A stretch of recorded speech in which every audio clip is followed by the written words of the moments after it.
त्रुटि मुक्त समाज, नारी कल्याण। समाज में नारी की अवस्था अत्यंत शोचनीय है, अत्यंत ही असहनीय है। संघ के जो तात्विक है, उनका कर्तव्य है अनग्रसर महिलाओं के बीच कल्याणमूलक काम करना, उनके कुसंस्कार निरक्षरता को दूर करना, धर्मचक्र की व्यवस्था करना और उनकी जीवन यात्रा का स्तरोन्नय करना। देखा जाता है कि पति की मृत्यु के बाद नारियां आर्थिक संकट में पड़ जाती है, इसीलिए वे जिसमें स्वाधीन रूप से जीविकोपार्जन कर सके वैसे अवसर प्रदान करने होंगे।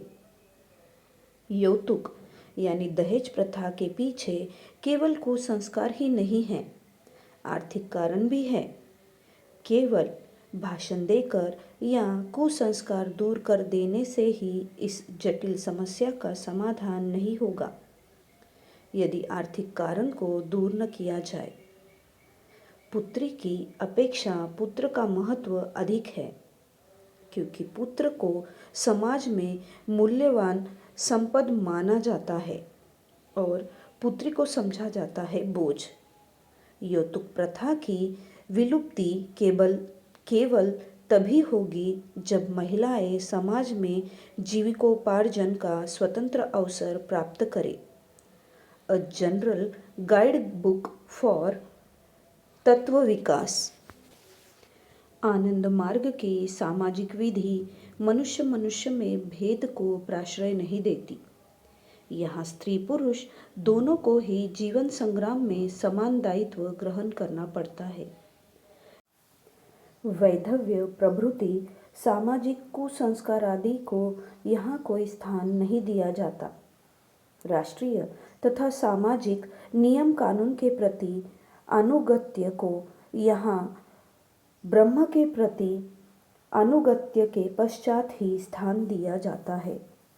जाति च्युत करना, विधवा या स्त्रियों को किसी सामाजिक अनुष्ठान में योगदान की अनुमति नहीं देना, इन सब चीज़ों का यहाँ कोई स्थान नहीं है। आनंद मार्ग ने ऐसे समाज की स्थापना की है जहाँ साधारण आदर्श या तत्सापेक्ष समाज के स्वार्थ का लक्ष्य रखकर ही कानून प्रणयन करना होता है। यह समाज अन्य किसी भी जनगोष्ठी के समाज से संपूर्ण स्वतंत्र है, क्योंकि यहाँ जाति वर्णगत वैषम्य को प्रश्रय नहीं दिया जाता है। व्यक्ति विशेष को जातिच्युत कर उसके संशोधन का पथ रुद्ध नहीं किया जाता और मुट्ठी भर लोगों के स्वार्थ की बात को ध्यान में रखकर कानून तैयार किया नहीं जाता। इस प्रकार के समाज में कोई दुर्बल या निपीड़ित नहीं रहेगा या कोई दूसरे को उसके ऊपर शोषण करने का सुयोग नहीं देगा।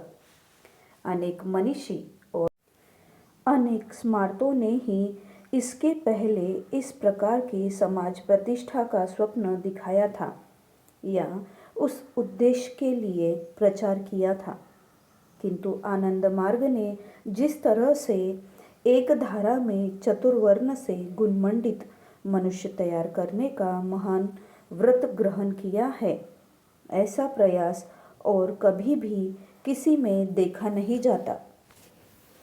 इस तरह आनंद मार्ग को अर्थनैतिक तथा सामाजिक क्षेत्र में यदि विप्लव की संज्ञा दी जाए तो मानसिक तथा आध्यात्मिक क्षेत्र में इसे बृहत्तर विप्लव कहा जाएगा। कनिका में आनंद मार्ग दर्शन, तीसरा खंड, आनंद मार्ग एक विप्लव। सामाजिक निरापत्ता। सामाजिक निरापत्ता के अभाव में समाज में टूट देखी जाती है। जिस समाज में अन्याय अविचार के विरुद्ध सदस्यों को निरापत्ता की कोई व्यवस्था नहीं, वह समाज अधिक दिन स्थायी नहीं हो सकता। श्रृंखला के अभाव में भी सामाजिक निरापत्ता विपर्यस्त हो जाती है। सभी के समाज के विधान को ठीक भाव से पालन नहीं करने से सामाजिक निरापत्ता विघ्नित होती है। इस कारण सामाजिक निरापत्ता के लिए जिनका विशेष भाव से प्रयोजन है वे है क सुविचार, ख कठोर श्रृंखला। सुविचार सामाजिक निरापत्ता अक्षुण्य रखने के लिए अर्थनैतिक, जातिगत तथा स्त्री पुरुषगत कारण से कोई अविचार रहने देना उचित नहीं है। अर्थनैतिक अविचार मुख्यतः श्रम की मर्यादा नहीं देने की ही फलश्रुति है। समाज में वृत्तिगत भेदाभेद से ही अर्थनैतिक अविचार की सृष्टि होती है। आनंद मार्ग में परपिंड भोजी से मलाकर्षी का जीवन श्रेष्ठ माना जाता है। स्वाधीन जीविका अर्जन को जिस समाज में इतना बड़ा महत्व दिया जाता है, उस समाज से विभिन्न प्रकार का अर्थनैतिक अविचार दूर होने को बद्ध होगा। अर्थनैतिक अविचार व्यक्ति विशेष की स्वाभाविक संचय वृत्ति से भी आ सकती है। मनुष्य यावतीय संपद स्वयं भोग करना चाहता है, किंतु यदि वह यह बात समझना सीखे कि जगत की संपत्ति के ऊपर सभी का यौथ अधिकार है, तब अर्थनैतिक अविचार बहुलांश में ह्रास हो जाएगा। हम लोगों के मार्ग में माना जाता है कि विश्व की यावतीय संपत्ति सभी की साधारण संपत्ति है और इस संपत्ति का व्यवहार सबों को मिलकर करना होगा। इस तरह की भावधारा से उद्बुद्ध समाज में अर्थनैतिक अविचार का विशेष अवकाश नहीं रहता। स्त्री पुरुषगत भेद बुद्धि से और एक प्रकार का सामाजिक अविचार पैदा होता है। मनुष्य के समाज में अनेक क्षेत्रों में ही नारी को पुरुष से हीन समझा जाता है। इस पृथ्वी के बहुत सारे अंचलों में स्त्री जाति को पुरुष का भोगोपादान कहकर माना जाता है।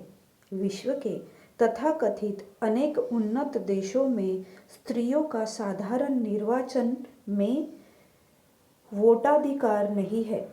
किसी किसी देश में नारी जाति को आध्यात्मिक साधना के अनुपयुक्त समझा जाता है।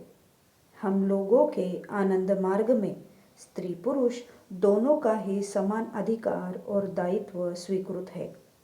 आनंद मार्ग की विवाह पद्धति में पुरुष और नारी दोनों को ही समान दायित्व ग्रहण करना होता है।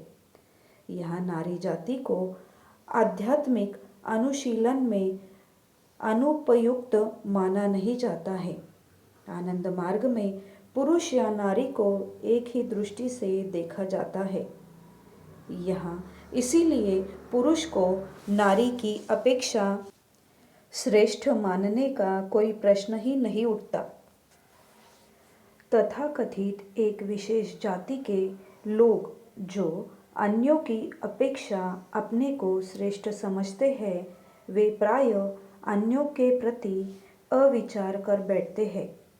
हिटलर का तथाकथित श्रेष्ठ आर्य जाति द्वारा जर्मनी से यहूदी विताड़न समाज के जातिगत अविचार का ज्वलंत उदाहरण है। भारतवर्ष में हरिजनों के ऊपर तथाकथित उच्च वर्ण के लोगों के अविचार के फलस्वरूप समाज में भयानक संकट पैदा हुआ है।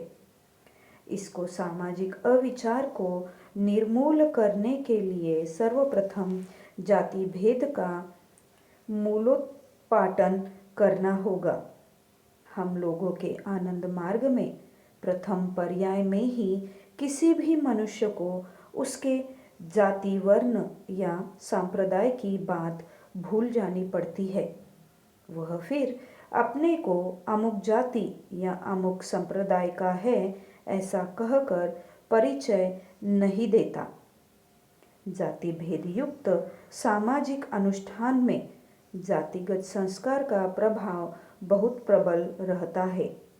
आनंद मार्ग के सामूहिक अनुष्ठान में सभी जाति, वर्ण या संप्रदाय के लोग समान भाव से अंश ग्रहण करते हैं।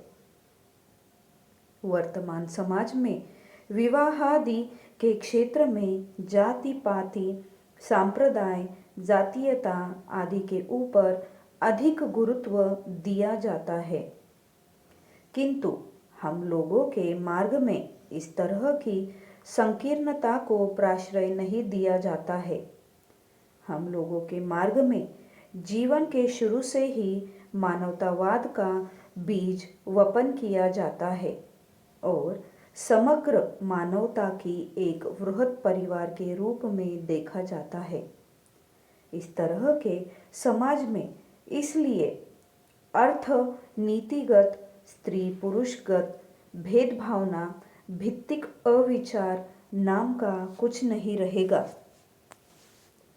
इस तरह देखा जाता है कि आदर्श समाज तभी गठित होता है जब समाज में एकता, सामाजिक निरापत्ता और शांति प्रतिष्ठित होती है।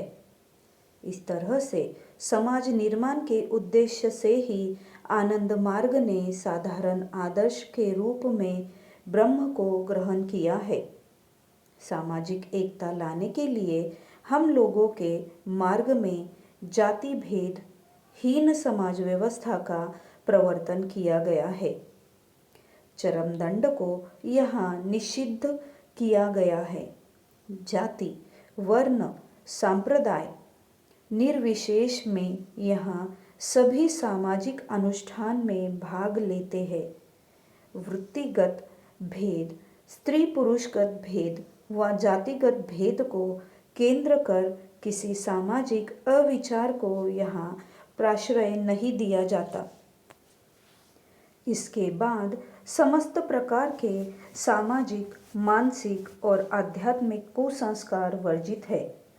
सुशृंखल विज्ञान सम्मत आध्यात्मिक साधना पद्धति का प्रवर्तन कर तथा शारीरिक, मानसिक और आध्यात्मिक प्रगति तथा शाश्वती शांति प्रतिष्ठा के उपयोगी समाज विधि की रचना कर आनंद मार्ग ने आदर्श समाज गढ़ने का बलिष्ठ पदक्षेप ग्रहण किया है।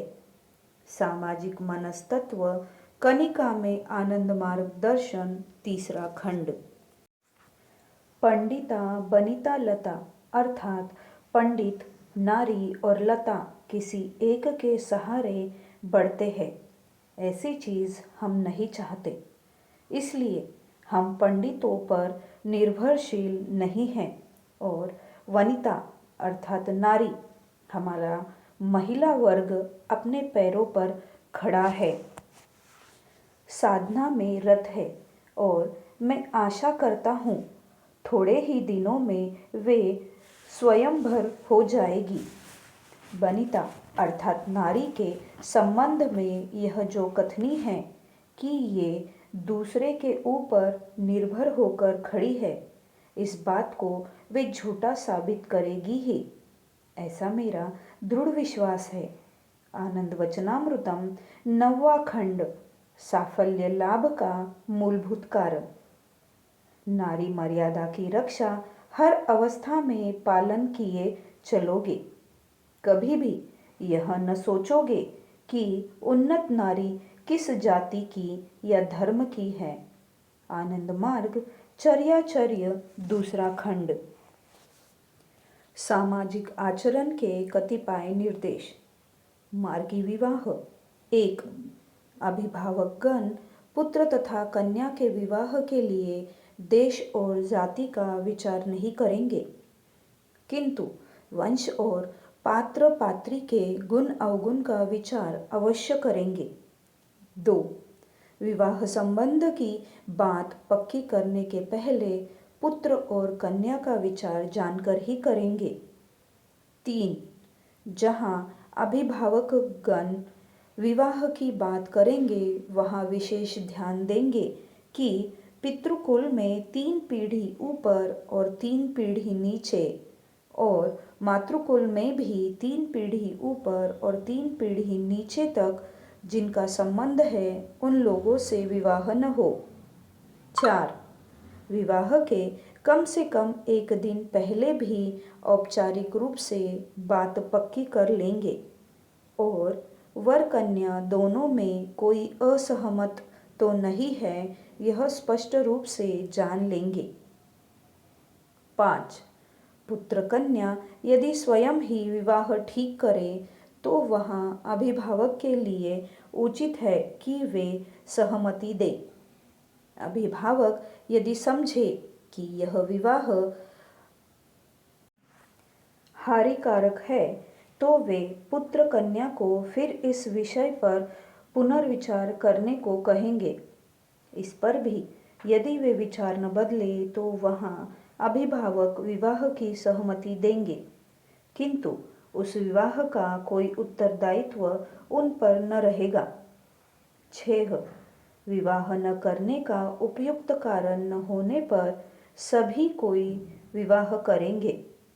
अपनी शारीरिक, मानसिक, आर्थिक तथा पारिपार्श्विक अवस्था देखकर ही विवाह के संबंध में निर्णय लेना उचित है। विवाह के संबंध में किसी पर दबाव देना उचित नहीं है। आनंद मार्ग के मतानुसार विवाह धर्म साधना में बाधक नहीं है। विवाह एक धार्मिक अनुष्ठान है। 7. मार्गीय पुरुष मार्ग के बाहर की नारी के साथ विवाह कर सकते हैं, किंतु मार्गीय नारी को यथासंभव मार्गीय पुरुष के साथ विवाह करना उचित है। मार्ग के बाहर से उपयुक्त पात्र मिलने पर उसके साथ विवाह किया जा सकता है, किंतु उसको शीघ्र ही मार्ग में लाने की चेष्टा करनी होगी। 8. विवाह में कोई भी पक्ष तिलक दहेज का दावा नहीं कर सकता है। 9. विधवा तथा स्वामी परित्यक्ता नारी पुनः विवाह कर सकेगी। वैसी नारी को ब्याहने वाला पुरुष समाज में विशेष मर्यादा पाएगा। उस नारी के पूर्व स्वामी से उत्पन्न संतान के पालन पोषण का उत्तरदायित्व उस पुरुष को लेना होगा। 10. समाज परित्यक्ता नारी यदि सम्मानजनक जीवन यापन करने की इच्छुक है तो उसे भी पुनः विवाह करने का सुयोग देना होगा। वैसे नारी के साथ मार्गीय प्रथा के अनुसार यदि कोई पुरुष विवाह करे तो उस विवाह को यथायथ मर्यादा देनी होगी। 11. निराश्रिता नारी से विवाह कर पौरुष का परिचय दोगे, किसी भी रूप से उसे अवहेलित जीवन यापन करने नहीं दोगे। 12. एक स्त्री के रहने पर दूसरा विवाह नहीं करना ही उचित है।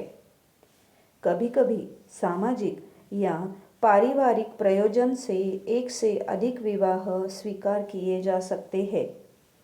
एकाधिक विवाह का प्रयोजन होने पर 5 विशिष्ट व्यक्तियों के समक्ष वर्तमान पत्नी की अनुमति लेनी होगी।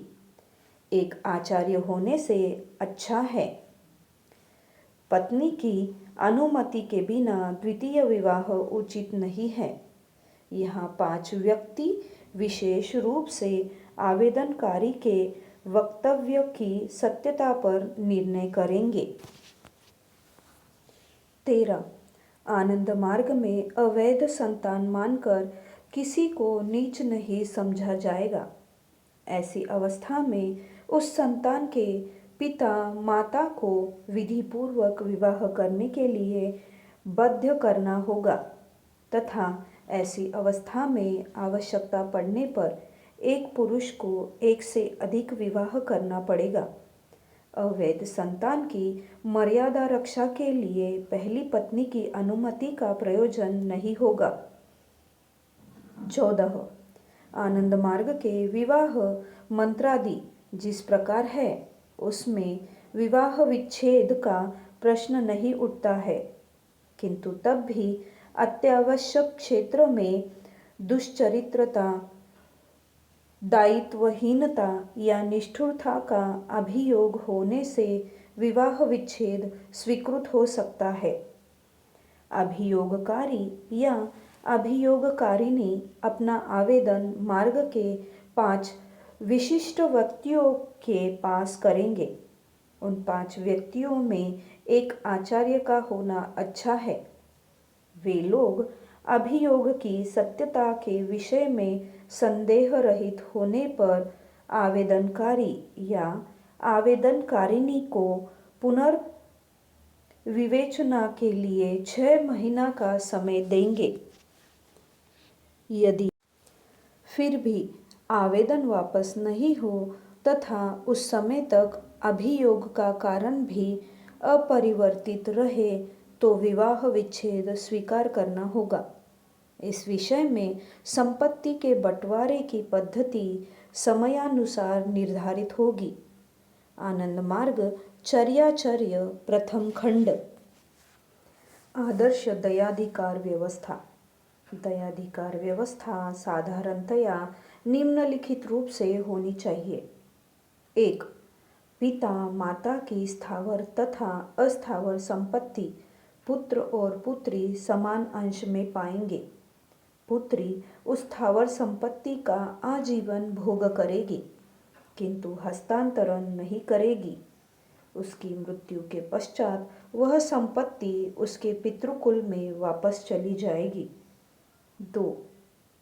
विधवा अपने स्वामी की संपत्ति संपूर्ण रूप से तथा श्वशुर सास की संपत्ति में देवर, ज्येष्ठ तथा ननंद के साथ समान अंश पाएगी। स्वामी अथवा श्वशुर सास से प्राप्त स्थावर संपत्ति के हस्तांतरण का अधिकार उसे नहीं रहेगा। उसकी मृत्यु या पुनर्विवाह हो जाने पर उस संपत्ति को उसके पुत्र, कन्यागण, उनके अभाव में देवर, ज्येष्ठ, ननंद, उनके भी नहीं रहने पर देवर, ज्येष्ठ के उत्तराधिकारी पाएंगे। देवर, ज्येष्ठ अथवा इन लोगों के उत्तराधिकारी भी नहीं होने पर विधवा उस संपत्ति का हस्तांतरण अधिकार के साथ अपनी इच्छानुसार व्यवहार कर सकती है, किंतु पुनर्विवाह करने पर उस संपत्ति पर कोई भी अधिकार नहीं रह जाएगा। वैसी दशा में वह संपत्ति श्वशुर कुल के निकटतम आत्मीय के अधिकार में चली जाएगी। 3. पुनर्विवाह करने वाली विधवा यदि अपने पहले पति द्वारा उत्पन्न अप्राप्त वयस्क संतान को अपने साथ रखे तो वैसी दशा में उस संतान के पितृकुल की संपत्ति को भी अभिभावक के रूप में वह देखभाल कर सकती है, किंतु उस संपत्ति का किसी अवस्था में भी उसके नए पति या उस नए पति से उत्पन्न संतान संतति द्वारा उपभोग नहीं किया जा सकता है। प्रथम पति की संतान यदि अपने पिता के घर में रहना चाहे तो उस हालत में उस संपत्ति की देखभाल का भार उसके पितृकुल के निकटतम आत्मीय पर देना होगा। 4. नारी की स्वोपार्जित स्थावर या अस्थावर संपत्ति उसके सभी पुत्र पुत्रियां एक या एक से अधिक कुलजात समान रूप से पाएगी।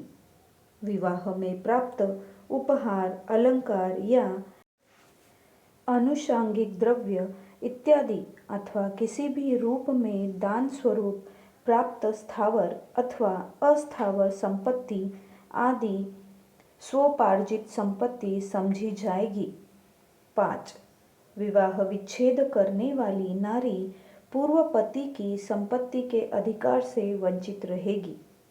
उस स्त्री की संतान के प्रतिपालन का आर्थिक भार उक्त संतान के पिता पर रहेगा, क्योंकि वे पितृकुल की संपत्ति के उत्तराधिकारी भी है।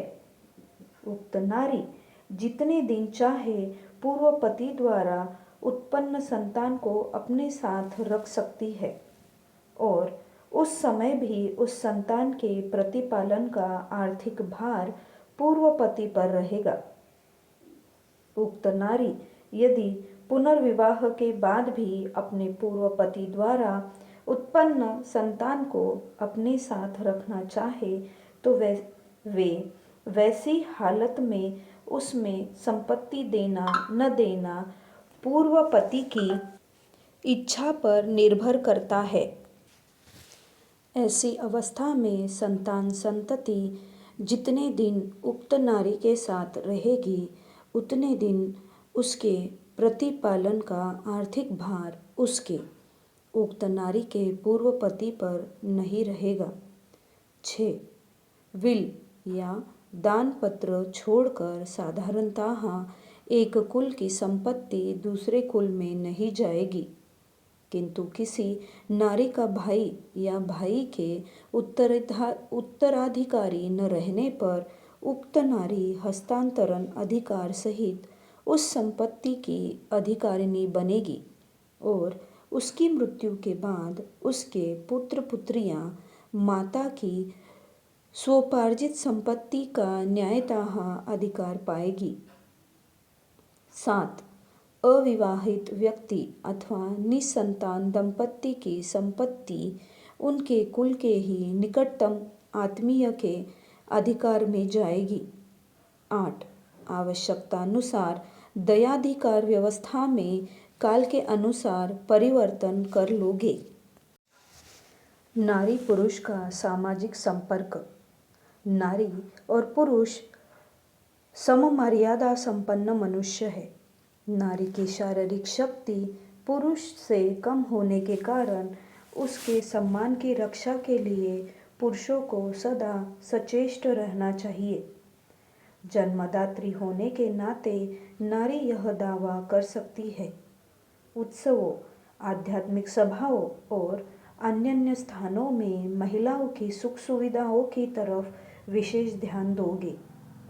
नारी और पुरुष आवश्यकता होने पर मिलजुल सकते हैं।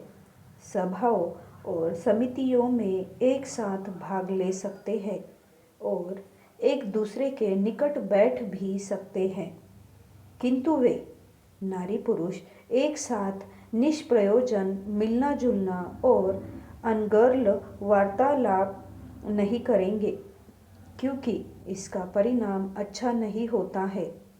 याद रखना है कि नारी का मित्र नारी और पुरुष का मित्र पुरुष होंगे। नारी और पुरुष में लौकिक रिश्ते में दूरत्व जितना अधिक हो, बातचीत और आचरण में शिष्टाचार की मात्रा उतनी ही अधिक होनी चाहिए। पर नारी को माँ कहकर संबोधित करना अच्छा है, किंतु जहाँ वैसा संबोधन श्रुति कटु हो वहाँ माता, भगिनी व कन्यायुक्त विशेष मर्यादा सूचक शब्द व्यवहार करोगे। रुग्णावस्था तथा जिस किसी विशेष आवश्यकता को छोड़कर पर नारी तथा पर पुरुष को यथासंभव परस्पर स्पर्श नहीं करना चाहिए। अभिनय जीविनी नारी यानी नटी को छोड़कर अन्य कोई नारी पुरुष के संग एक साथ अभिनय नहीं कर सकती है। अभिनय जीवी पुरुष यानी नट को छोड़कर अन्य कोई भी पुरुष नारियों के संग एक साथ अभिनय नहीं कर सकता है। विशेष अवस्था में नाटक विशेष में त्रुटि मुक्त भूमिकाओं में अपेशेवर नारी पुरुषों के मिलित अभिनय संबंधी कठोरता पुरोधा की अनुमति से किंचित शिथिल की जा सकती है। आचार्य और पुरोधागण किसी भी अभिनय में सक्रिय भाग नहीं ले सकते, किंतु व्यक्तिगत रूप से वे सभी तरह की ललित कलाओं का अभ्यास कर सकते हैं। पुरोधा की अनुमति लेकर विशेष अवस्था में या किसी विशेष नाटक में आचार्यगण भी चाहे तो अभिनय कर सकते हैं। पोशाक परिच्छद। अपनी सुविधानुसार अपनी पसंद के पोशाक परिच्छेद व्यवहार करोगे। पोशाक परिच्छेद सर्वदा परिष्कृत रखोगे, जिससे तुम्हारी पोशाक देखकर लोग तुम्हारे बारे में अकारण हीन धारणा न कर ले। महिलाएं घर से बाहर निकलते समय खूब साधारण और सादी पोशाक पहनेगी। शरीर को अच्छी तरह ढक कर बाहर निकलेगी। उत्सव इत्यादि के समय अथवा साथ में पुरुष अभिभावक के रहने पर या सुरक्षा की अच्छी व्यवस्था रहने पर पोशाक संबंधी कठोरता कुछ शिथिल की जा सकती है। गहनों के संबंध में भी यही नियम मानकर चलना चाहिए। नारी की जीविका, बुनाई, सिलाई, जहाँ संभव हो पशुपालन तथा खेती के छोटे छोटे कामों का भार नारियों को लेना चाहिए। संक्षेप में, सद्भाव से घर में रहकर अर्थोपार्जन नारियों के लिए वांछनीय है। इस तरह समस्या का समाधान न होने पर घर से बाहर नौकरी या व्यवसाय इत्यादि अधिक परिश्रम वाले काम में भी नारियां आत्मनियोग कर सकती है। इस संबंध में किसी के मन में किसी कुसंस्कार या रूढ़िवादिता का भाव रहना उचित नहीं है। विधवा, विधवा नारियों के लिए खाद्य, अलंकार, पोशाक, परिच्छेद तथा मांगलिक अनुष्ठान के संबंध में किसी प्रकार का विधि निषेध या उपवास आदि की व्यवस्था आरोपित नहीं की जाएगी, किंतु साधनागत आवश्यकता के कारण यदि विधवा खाद्य का विधि निषेध मानकर चलती है तो इसमें वह स्वतंत्र है। आनंद मार्ग चर्याचर्य प्रथम खंड।